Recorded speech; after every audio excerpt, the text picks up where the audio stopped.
आज की इस वीडियो में हम लोग जो एडुटेरिया का प्रैक्टिस सेट नंबर 26 दिया हुआ है उसको हम लोग सॉल्व करने वाले हैं। इसके प्रीवियस वीडियोस में हम लोगों ने प्रैक्टिस सेट नंबर 1 से लेके जो 25 तक दिए हुए थे उनको ऑलरेडी सॉल्व किया जा चुका है। अगर आप उन वीडियोस को देखना चाहते हैं तो जाके उसको प्लेलिस्ट में देख सकते हैं। तो आइए स्टार्ट करते हैं प्रैक्टिस सेट नंबर 26 और देखते हैं इसका पहला क्वेश्चन। तो इसके पहले क्वेश्चन में दिया हुआ है, निम्नलिखित में से कौन प्राकृतिक पारिस्थितिकी तंत्र का उदाहरण है। तो देखिए जो झील होता है वो क्या होता है, वो प्राकृतिक पारिस्थितिकी तंत्र का एग्जाम्पल होता है। तो ऑप्शन 20 में राइट हो जाएगा। अगला देख लीजिए, अगला कह रहा है पारिस्थितिकी तंत्र के स्वपोषी घटक कौन से होते हैं। तो इसमें देखिए जो पादप होते हैं वह स्वपोषी घटक होते हैं, तो ऑप्शन इसमें सी राइट हो जाएगा। अगला देखिए third number question. Third number में कह रहा है पराबैंगनी किरणें किस प्रकार के कैंसर का कारण बनती हैं। तो पराबैंगनी किरणों से क्या होता है, वो त्वचा के कैंसर का खतरा होता है। तो ऑप्शन 20 में राइट हो जाएगा। अगला देखिए 4 नंबर क्वेश्चन। 4 नंबर में कह रहा है निम्नलिखित में से कौन जो ग्रीन हाउस गैस है उसका ये एग्जाम्पल नहीं है। मतलब जो 4 स्टेटमेंट दिए हुए हैं इनमें से बताना है कौन सी ग्रीन हाउस गैस नहीं है। तो देखिए कार्बन डाइऑक्साइड ये है, ओजोन ये तो है ही है, नाइट्रस ऑक्साइड ये भी है, जो कार्बन मोनोऑक्साइड है ये इसमें क्या है, ग्रीन हाउस गैस का एग्जाम्पल नहीं है। तो ऑप्शन सी इसमें राइट हो जाएगा। अगला देखिए 5 नंबर में क्या कह रहा है। 5 नंबर में कह रहा है निम्नलिखित ऊर्जा स्रोतों में से कौन सा पर्यावरण को स्वच्छ रखने के लिए सर्वोत्तम है। तो कौन है वो, तो देखिए जो सौर सेल होता है वो क्या होता है, वो पर्यावरण को स्वच्छ रखने के लिए सर्वोत्तम होता है। तो ऑप्शन डी इसमें राइट हो जाएगा। अगला देखिए 6 नंबर क्वेश्चन। 6 नंबर में कह रहा है जैव ईंधन के संबंध में निम्नलिखित में से कौन सा कथन सत्य नहीं है। ध्यान दीजिएगा, पूछा जा रहा है सत्य नहीं है। तो पहला स्टेटमेंट देखिए, कह रहा है जैव ईंधन लागत प्रभावी होता है, तो यही स्टेटमेंट गलत दिया हुआ है। दूसरा देखिए, कह रहा है जैव ईंधन मक्का से भी बनता है, तो ये सही है। थर्ड नंबर कह रहा है जैव ईंधन पारिस्थितिकी अनुकूल होता है, ये भी सही है। फोर्थ नंबर एक जो स्टेटमेंट दिया वो कह रहा है जैव ईंधन ऊर्जा संकट के समाधान में योगदान दे सकता है, तो ये भी सही है। तो बेसिकली इसमें जो ऑप्शन ए होगा वही इनकरेक्ट है, तो इसका आंसर ए राइट हो जाएगा। अगला देखिए, अगला कह रहा है 7 नंबर क्वेश्चन में अफ्रीका का सर्वोच्च पर्वत शिखर माउंट किलिमंजारो स्थित है, कहाँ पे स्थित है ये बताना है। तो ये स्थित है तंजानिया में। तो ऑप्शन डी इसमें राइट हो जाएगा। पूछा जा सकता है जो किलिमंजारो है वो कहाँ पे है, तो वो तंजानिया में है। अगला देख लेते हैं। अगले में कह रहा है भारत के किस भाग में लौटते हुए मानसून के कारण वर्षा होती है। तो कहाँ पे होती है ये बताना है। तो ये होती है तमिलनाडु में। तो ऑप्शन सी इसमें राइट हो जाएगा। अगला देखिए, अगले क्वेश्चन में कह रहा है निम्नलिखित में से कौन हॉर्न ऑफ अफ्रीका के अंतर्गत नहीं आता है। देखिए काफ़ी इंपॉर्टेंट क्वेश्चन है, ध्यान रखिएगा। तो पूछा जा रहा है कौन नहीं आता है। तो देखिए इथोपिया भी आता है, सोमालिया भी आता है, जिबूती भी आता है, बरमूडा उसमें नहीं आता। तो ऑप्शन डी इसमें राइट हो जाएगा। अगला देखते हैं 10 नंबर क्वेश्चन। 10 नंबर में दिया हुआ है काजू की खेती के लिए कौन सी मिट्टी सर्वाधिक प्रयुक्त की जाती है। तो कौन सी मिट्टी है होती है वो, तो होती है लैटेराइट मिट्टी। तो ऑप्शन सी इसमें राइट हो जाएगा। अगला देखिए, अगला कह रहा है 11 नंबर क्वेश्चन, राष्ट्रीय जल संसाधन परिषद का गठन कब किया गया था। तो कब किया गया था, यह किया गया था 1983 में। तो ऑप्शन सी इसमें राइट हो जाएगा। अगला देख लेते हैं 12 नंबर क्वेश्चन। 12 नंबर में कह रहा है भारत में कर्मचारी राज्य बीमा योजना की शुरुआत किस वर्ष की गई थी। तो हमको इसका डेट बतानी है, ईयर बताना है। तो की गई थी 1952 में। तो ऑप्शन 20 में राइट हो जाएगा। अगला देखिए 13 नंबर में कह रहा है दिए गए विकल्पों में से किसे सेवा क्षेत्र भी कहा जाता है। तो जो टर्सरी क्षेत्र होता है, टर्सरी सेक्टर होता है जिसको हम लोग तृतीयक क्षेत्र कहते हैं, उसको हम लोग सेवा क्षेत्र कहते हैं। तो ऑप्शन इसमें से राइट हो जाएगा। अगला देखिए 14 नंबर, इसमें कह रहा है वास्तविक सकल घरेलू उत्पाद को किस पर मापा जाता है। मतलब किस दर पर मापा जाता है, ये क्वेश्चन पूछा जा रहा है। तो ये मापा जाता है स्थिर मूल्य पर। तो ऑप्शन डी इसमें राइट हो जाएगा। अगला देख लेते हैं। अगला कह रहा है 15 नंबर क्वेश्चन, कह रहा है निम्नलिखित में से किसने धन के निष्कासन को अनिष्टों का अनिष्ट, इविल ऑफ ऑल इविल कहा था। किसने कहा था ये बताना है। तो ये कहा था दादा भाई नौरोजी ने। तो ऑप्शन सी इसमें राइट हो जाएगा। अगला देख लीजिए, अगले में कह रहा है राष्ट्रीय आय है। तो देखिए इसमें से जो नेशनल इनकम होती है वो कैसे निकाली जाती है ये बताना है। तो इसमें से देखिए एनएनपी माइनस अप्रत्यक्ष कर प्लस इमदाद, जिसको सब्सिडी कहते हैं या डेप्रिसिएशन कहते हैं, उसको जोड़ने से इसमें ये निकल जाता है। तो क्या होगा इसका ऑप्शन, तो एनएनपी माइनस अप्रत्यक्ष कर प्लस इमदाद। तो ऑप्शन इसका ए करेक्ट हो जाएगा। अगला देखिए, अगला कह रहा है 17 नंबर क्वेश्चन, समान कार्य के लिए समान वेतन भारतीय संविधान में निम्नलिखित में से किसमें सुनिश्चित किया गया है। मतलब समान कार्य के लिए समान वेतन जो है वो संविधान के किस जगह पर इसका उल्लेख किया गया है ये पूछा जा रहा है। तो किया गया है राज्य के नीति निर्देशक तत्वों में। तो ऑप्शन 20 में राइट हो जाएगा, जिसको डीपीएसपी भी कहा जाता है। अगला देखिए 80 नंबर में कह रहा है निम्नलिखित में से किसको अपने कर्तव्यों के पालन में भारत के राज्य क्षेत्र में सभी न्यायालयों में सुनवाई का अधिकार होता है। तो उनको हमें नाम बताना है। तो उनका नाम होता है, वो पोस्ट होती है महान्यायवादी।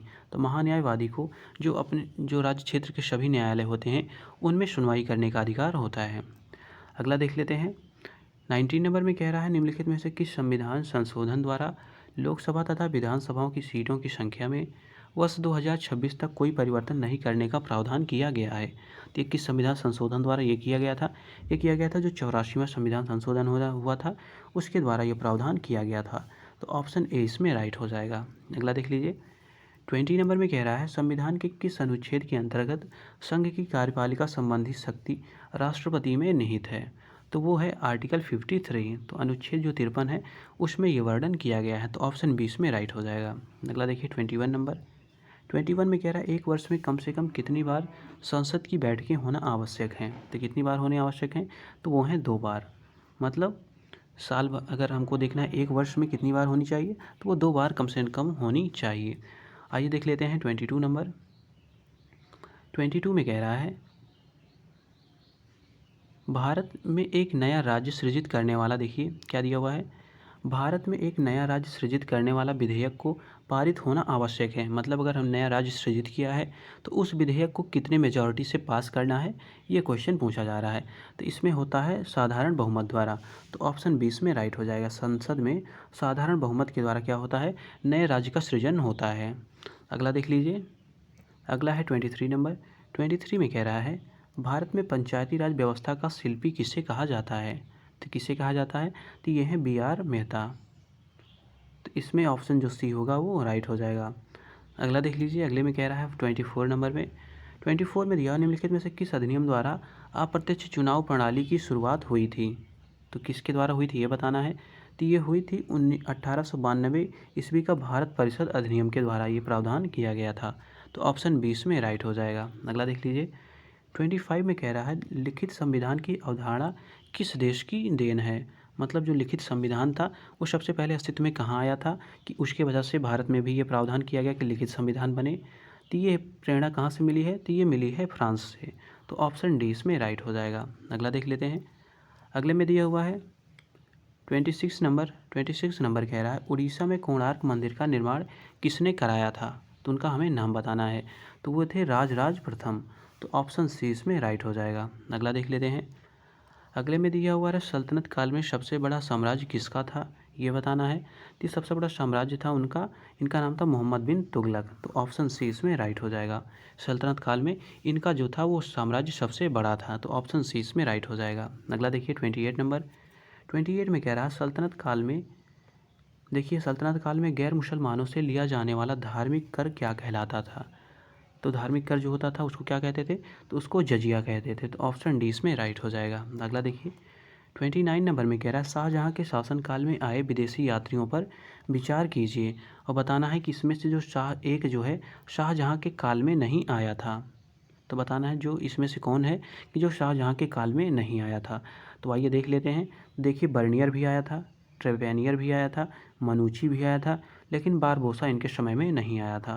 तो इसमें से पूछा जा रहा है कौन सा नहीं आया था? तो इसका ऑप्शन हो जाएगा ऑप्शन सी, केवल 4। अगला क्वेश्चन देखते हैं। अगले क्वेश्चन में दिया हुआ है निम्नलिखित में से किस शासक का उल्लेख राजबेडकर, जिसको कहते हैं हाथियों का शिकारी, के रूप में किया जाता है? तो हमें उनका नाम बताना है। तो ये हैं देवराय द्वितीय। तो देवराय द्वितीय को क्या कहा जाता है? तो इनको राजबेडकर कहा जाता है। तो ऑप्शन 20 में राइट हो जाएगा। अगला देखिए 31 में कह रहा है गिरनार अभिलेख निम्नलिखित में से किस शासक से संबंधित है? तो किस शासक से संबंधित है? तो ये रुद्रदामन से ये संबंधित है। तो ऑप्शन सी इसमें राइट हो जाएगा। अगला देख लेते हैं 32 नंबर। तो 32 में कह रहा है शैव मत का सबसे पुराना संप्रदाय कौन सा है? तो जो शैवों का सबसे पुराना संप्रदाय है उसका हमको नाम बताना है। तो उसका नाम है पाशुपत है। तो ऑप्शन 20 में राइट हो जाएगा। कौन सा है? पाशुपत। अगला देखिए 33 में क्या दिया हुआ है। 33 में कह रहा है कितने वर्ष कठिन तपस्या के बाद भगवान बुद्ध को ज्ञान की प्राप्ति हुई थी? तो कितने वर्ष बाद हुई थी? तो 6 वर्ष की कठिन तपस्या के बाद उनको ज्ञान की प्राप्ति हुई थी। तो ऑप्शन ए इसमें राइट हो जाएगा। अगला देखिए 34 में कह रहा है भारत में एक क्रांति होने जा रही है और हमें जल्दी से चला जाना चाहिए, यह कथन किसका है? तो मतलब ये स्टेटमेंट किसने दिया था? ये दिया था सर स्टैफोर्ड क्रिप्स ने। तो जो क्रिप्स थे इन्होंने ये स्टेटमेंट दिया था। तो ऑप्शन इसमें ए राइट हो जाएगा। अगला देख लेते हैं।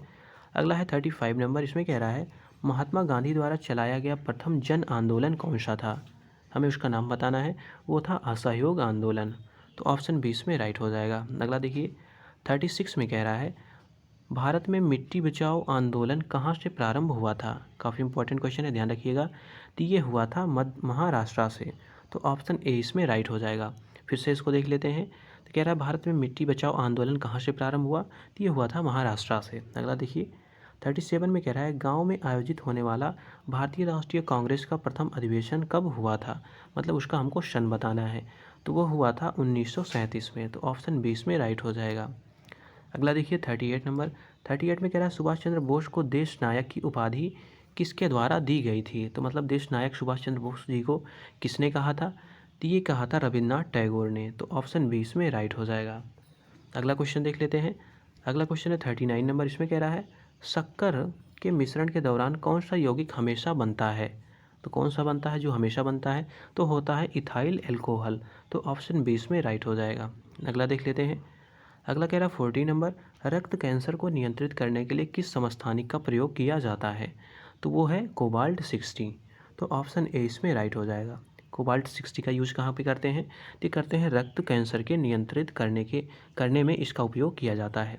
तो ऑप्शन ए इसमें राइट हो जाएगा। अगला देखिए 41 नंबर। इसमें कह रहा है निम्नलिखित में से किस प्रकार के कोयले में कार्बन की मात्रा सर्वाधिक होती है? किसमें होती है? तो वो है एंथ्रासाइट कोयला।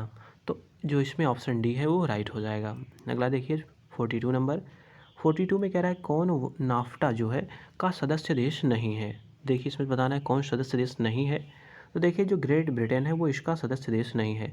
बाकी संयुक्त राज्य अमेरिका, कनाडा, मैक्सिको ये सब क्या है? ये नाफ्टा के देश हैं। तो ऑप्शन इसमें ए राइट हो जाएगा। आइए 43 नंबर देखते हैं। 43 में कह रहा है निम्नलिखित में से कौन सा रसायन रक्त कोश जिसको ब्लड बैंक कहते हैं में मिलाकर रखा जाता है? तो कौन सा रसायन उसमें मिलाकर रखा जाता है? ये होता है, देखिए क्या क्या होता है। तो उसमें होता है सोडियम नाइट्रेट होता है और डेक्सटो होता है। तो ये दोनों मिला के रखे जाते हैं। तो ऑप्शन इसमें डी राइट हो जाएगा। आइए 44 नंबर देख लेते हैं अब। 44 में क्या दिया हुआ है इसको देख लेते हैं। तो 44 में कह रहा है निम्नलिखित में से कौन हरित गृह गैस नहीं है? मतलब ग्रीन हाउस गैस इसमें से कौन सी नहीं है ये बताना है हमको। तो देखिए इसमें कौन सी है। तो इसमें से देखिए ऑक्सीजन जो है वो ग्रीन हाउस गैस नहीं है। बाकी कार्बन डाइऑक्साइड, क्लोरोफ्लोरोकार्बन ये सब ग्रीन हाउस गैसें हैं। तो ऑप्शन ए इसमें करेक्ट हो जाएगा। अगला देखिए 45 नंबर।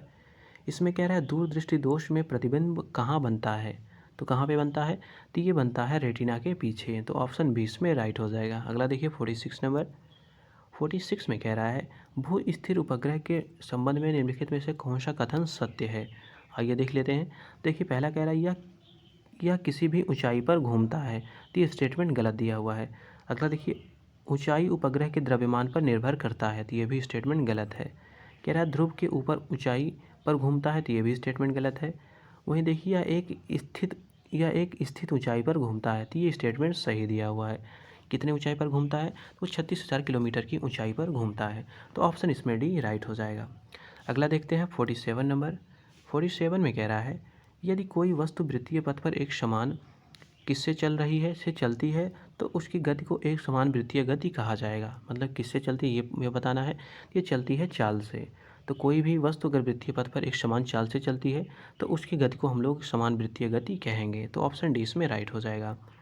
अगला देखिए 48 नंबर। इसमें कह रहा है किसी वस्तु का समतल दर्पण द्वारा बनने वाला प्रतिबिंब कैसा होता है? तो कैसा होता है वो? तो वो उल्टा हो, वो पार्श्व होता है, वह उल्टा होता है। तो ऑप्शन सी इसमें राइट हो जाएगा। अगला देखिए 49 नंबर। 49 नंबर में कह रहा है जल विद्युत का उत्पादन निम्नलिखित में से किस सिद्धांत पर कार्य करता है? तो किस सिद्धांत पर कार्य करता है इसको हमको बताना है। तो देखिए वो करता है गुरुत्वीय स्थितिज ऊर्जा पे और ऊर्जा संरक्षण के सिद्धांत पर। तो इन दोनों के सिद्धांत पर ये कार्य करता है। तो ऑप्शन ए इसमें राइट हो जाएगा। मतलब एक और दो स्टेटमेंट दोनों सही दिए हुए हैं। अगला देखिए 50 नंबर जो लास्ट क्वेश्चन है। इसमें कह रहा है इलेक्ट्रोलाइट्स जो होते हैं, इलेक्ट्रोलाइटिक सेल जो होते हैं ऊर्जा का परिवर्तन करते हैं। मतलब कौन सी ऊर्जा को किस में रूपांतरित करते हैं? तो करते हैं विद्युत ऊर्जा को रासायनिक ऊर्जा में। तो ऑप्शन ए इसमें राइट हो जाएगा। आइए कुछ देख लेते हैं जो स्मरणीय तथ्य दिए हुए काफ़ी इंपॉर्टेंट होते हैं ये, इनको देख लेते हैं। तो इसमें पहला दिया हुआ है, भारत एवं यूरोप के बीच नए समुद्री मार्ग की खोज किसने की थी? तो की थी वास्को डी गामा ने। कब आया था ये कालीकट, कब पहुंचा था? तो ये पहुंचा था 17 मई 1498 को ये कालीकट पहुंचा था। अगला देख लेते हैं, कुछ और एडिशनल इन्फॉर्मेशन दी हुई जो काफ़ी इंपॉर्टेंट रहने वाला है। तो देखिए इसमें कह रहा है, भारत में प्रथम पुर्तगाली वायसराय कौन बना था? तो इसका नाम था फ्रांसिस्को द अल्मीडा। अगला देखिए, भारत में कह रहा है ब्लू वाटर पॉलिसी जो थी उसको किसने लागू किया था? तो इसका नाम था फ्रांसिस्को द अल्मीडा। अगला देख लेते हैं, अगले में कह रहा है अल्फांसो द अल्बुकर्क ने किससे गोवा जीता था? तो ये जीता था जो यहाँ के शासक थे जिनका नाम था आदिल शाह, तो उनसे गोवा जीता था। किसने जीता था? अल्फांसो द अल्बुकर्क ने। अगला देखिए, पुर्तगालियों ने अपनी पहली व्यापारिक कोठी कहाँ पे खोली थी? तो खोली थी कोचीन में। अगला कह रहा है, डचों ने अपनी पहली व्यापारिक कोठी कहाँ पे खोली? तो खोली थी मसूलीपट्टनम में। अगला देख लीजिए, अगले में कह रहा है जहांगीर द्वारा अंग्रेजों को भारत में व्यापारिक कोठी खोलने की इजाज़त दी गई थी। तो कहाँ पे? तो ये दी गई थी सूरत में। अगला देखते हैं, डचों एवं अंग्रेजों के मध्य जो बेदरा का युद्ध हुआ था वो कब हुआ था? तो हुआ था 1759 में। अगला कह रहा है, फ्रांसीसी व अंग्रेजों के मध्य जो वाणीवास का युद्ध हुआ था वो कब हुआ था? 1760 में। तो वाणीवास का युद्ध किसके मध्य हुआ है ये भी जान लीजिए। तो फ्रांसीसी व अंग्रेजों के मध्य ये हुआ था। अगला कह रहा है, मुगल दरबार में आने वाले पहले अंग्रेज कौन थे? तो इनका नाम था कैप्टन हॉकिंस। ये कब आए थे? तो 1609 में। अगला देखिए कह रहा है, गोलकुंडा के सुल्तानों द्वारा अंग्रेजों को सुनहरा फरमान जारी किया गया था। कब? तो 1632 में। अगला कह रहा है, सर टॉमस रो जहांगीर के दरबार में कब आया था? तो आया था 1615 में। अगला देखिए, पुर्तगालियों ने चार्ल्स द्वितीय को बम्बई दहेज में दिया था। कब दिया था? 1661 में। अगला देख लीजिए, अगले में कह रहा है, चार्ल्स द्वितीय ने बम्बई को 10 पाउंड के वार्षिक किराए पर ईस्ट इंडिया कंपनी को दे दिया था। कब दिया था? 1668 में। अगला देखिए, विदेशी कंपनी दी हुई है, उनकी स्थापना वर्ष दिए हुए, इनको देख लेते हैं। तो पुर्तगाली ईस्ट इंडिया कंपनी की स्थापना कब हुई? तो 1498 में। अंग्रेज ईस्ट इंडिया कंपनी की स्थापना 1600 में। डच ईस्ट इंडिया कंपनी की स्थापना 1602 में। डेनिश ईस्ट इंडिया कंपनी की 1616 में। और फ्रांसीसी ईस्ट इंडिया कंपनी की जो स्थापना हुई थी वो 1664 में हुई थी। तो इसका कभी कभी एक सीक्वेंस पूछ लेता है, तो इसको ध्यान रखिएगा। पहले पुर्तगाली, फिर अंग्रेजी, फिर डच, फिर डेनिश, फिर फ्रांसीसी, इनकी ये कंपनी स्थापना का वर्ष है। अगला देख लेते हैं, कुछ इंपॉर्टेंट युद्ध दिए हुए उनको देख लेते हैं और उनमें कौन सी संधियाँ हुई थी, ये काफ़ी इंपॉर्टेंट रहता है। इससे बहुत सारे क्वेश्चन बनते हैं। तो देख लीजिए, कह रहा है प्रथम कर्नाटका युद्ध, ये हुआ था 1746 से 48 के मध्य। और ये समाप्त किस युद्ध संधि से होता है? तो वो एक्सला सापेल की जो संधि रहती है उससे ये युद्ध समाप्त होता है। द्वितीय कर्नाटक होता है 1449 से 54 के मध्य और ये पांडिचेरी की संधि के द्वारा समाप्त होता है। वहीं तृतीय कर्नाटक युद्ध जो होता है 1756 से 63 के मध्य और पेरिस की संधि के द्वारा ये समाप्त होता है। अगला देख लीजिए, कुछ युद्ध और दिए हुए उनको देख लेते हैं। प्रथम आंग्ल मैसूर युद्ध ये होता है 1767 से 69 तक और मद्रास की संधि के द्वारा ये समाप्त होता है। वहीं द्वितीय आंग्ल मैसूर युद्ध होता है 1780 से 84 के मध्य और मैंगलोर की संधि होती है उसके द्वारा ये समाप्त होता है। और उस समय गवर्नर जनरल कौन थे? तो वारेन हेस्टिंग थे। अगला कह रहा है, तृतीय आंग्ल मैसूर युद्ध होता है 1790 से 92 में और ये श्रीरंगपट्टनम की संधि के द्वारा ये समाप्त होता है और लॉर्ड कॉर्नवालिस उस समय के गवर्नर जनरल थे। अगला कह रहा है, लास्ट जो है इसका कह रहा है, चतुर्थ आंग्ल मैसूर युद्ध हुआ था 1799 में और लॉर्ड जो बेलेजली थे उस समय ये गवर्नर जनरल थे। तो इस प्रकार हम लोगों ने जो प्रैक्टिस सेट नंबर 26 दिया हुआ था उसको सॉल्व कर लिया। इसी प्रकार जो इसके टोटल 100 प्रैक्टिस सेट दिए हुए हैं उन सारे प्रैक्टिस सेट को हम लोग अब सॉल्व करने वाले हैं। मिलते हैं अगले वीडियो में एक नए टॉपिक के साथ।